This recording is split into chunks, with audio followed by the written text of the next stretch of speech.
এই কদিন আগেও ভারতের বিগ ঘরে তিনি ছিলেন অতিথি। হাস্যলাস্য শোয়ের টিআরপি বাড়িয়েছেন, কখনো আবার ছড়িয়েছেন বিতর্কের আগুন। সময় বদলেছে, আর তাই প্রাক্তন বিগ বসের তারকা বীণা মালিকই এখন ভারতের প্রধানমন্ত্রীকে শয়তান বলে অপমান করে বসলেন। কেন বীণা মালিকের মুখে মোদির অপমান?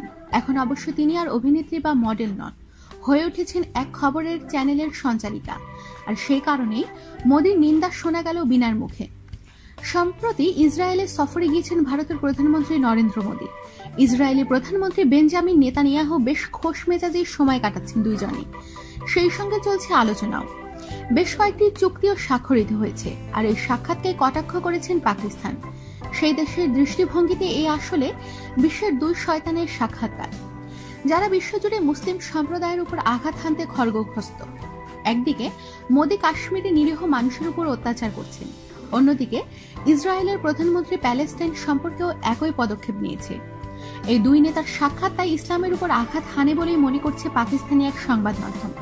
আর তাই সে দেশের সঞ্চালিকার মুখে শোনা গেল মোদির নিন্দা। ঘটনাচক্রে বীণা মালিক বিগ বসে অংশগ্রহণ করেছিলেন। ভারতের সঙ্গে তার সম্পর্ক তাই বিশ্বের কাছে অপ্রকাশ্য নয়। সেই বীণার মুখে তাই মোদির নিন্দা শুনে তাক লাগছে বিশ্ববাসীর। কিন্তু পেশার দায়বদ্ধতা যে সবার উপরে, তাও যেন প্রমাণ করে দিলেন এই মডেল অভিনেত্রী তথা সঞ্চালিকা।